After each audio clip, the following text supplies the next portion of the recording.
Earlier in the day today, we had announced, we had sort of released the claims handbook. And really the first thing I want to do is contrast the awards we are going to give now and the handbook we are going to release now with the claims handbook. That morning document was focused on the claims performance. There were 6 metrics, completely numerical based, pulled out of the public disclosures, totally fact based with no interpretation. But the issue with, obviously that represents claims, but there are many, many aspects that were not captured in that handbook. The most important being, what do brokers think and what is their view on matters that are important to them, pertaining to the insurers.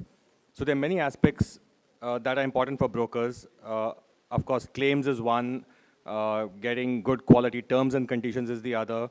But then there are also transactional items like getting paid on time, having RFQs turned around quickly, making sure the renewal business happens in a ethical manner and so on. And so the reason the IBI conceived of this particular survey, this is the second year of the survey, was to capture some of this data and really share it back with the insurers so they get a feedback of how the broking community, what is their perception on items that are important to them. A few minutes I'll spend on this particular page. The results are completely survey-based. That's the first point. There are 126 members who answered 10 questions, and I'll share those questions with you in a bit. These are all the principal officers and senior representatives who are dealing and transacting with the insurance companies constantly. We've used the concept of the Net Promoter Score, and I heard earlier discussion on the NPS. The NPS is a very standard way of measuring performance, and the reason we have done it is because it allows us to track how things change over the years. Essentially, what we do in this score is, we, on a 10-point scale, we take the number of people who have got 9 and 10, those are the advocators or promoters, and we take the number of people who scored 6 or less, and we do promoters less detractors, and that's called sort of the Net Promoter Score. Obviously, if you're positive is great. If you're negative, it means there are more detractors than promoters, and it's a standard way across of doing the survey. What I'd like to suggest is that, although we are not publishing it in this handbook, if any of the insurers would like to see how they have transitioned over last year and this year, because the questions are the same, we're very happy to share that separately. We have excluded life insurers from the survey, and I hope we can correct that based on the discussion in the previous panel once more business gets placed through life insurers. Also, new companies less than a year old, we have left out because there isn't enough experience the broking community has as yet to do a high quality rating. And what that means is that the number of insurers considered here is 31. So some insurers have dropped out. These are the questions, and I'll just make a couple of very quick points. There are 10 questions, but you'll see that the way they are arranged, there are about 44 of the 10 questions, which is 40% in a sense, are focused on broker orientation.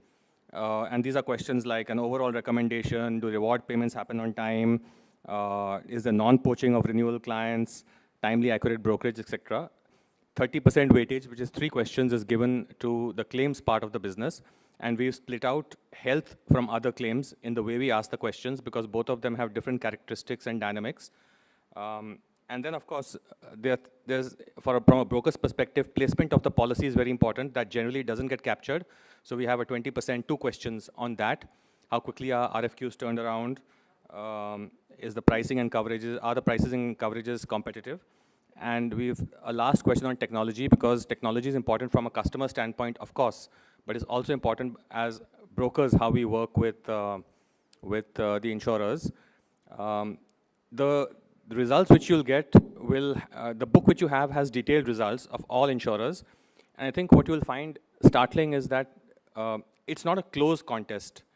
The variation across insurers is significant.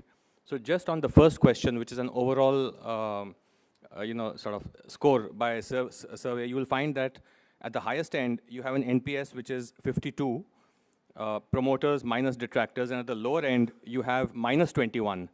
So it's a very, very widespread, and I think, people who have done well, fantastic. People who are negative, it's time to sort of think through why the negative scores were there. The other thing which we looked at, and you can see that in the book, is how many insurers are positive and how many are negative. So on the second question, which is rewards, out of the 31 insurers, there were only 13 who are positive and the rest were negative. So as you go through the data, do look for the richness of the data. And as I mentioned earlier, if any insurer would like to look at the transition over the previous year and this year, we are very happy to share that separately, so you get a sense of where you are. I will stop at this stage and hand over to the Compare to sort of give the awards. I just want to make a point that after we sort of did the survey, we had 4 categories based on quartiles: first, second, third, fourth quartile, each being 25% of the insurers. And the awards that are being given out today are being given out to the first quartile insurers who were in the first 25% of the 31 insurers who were scored by the broking community.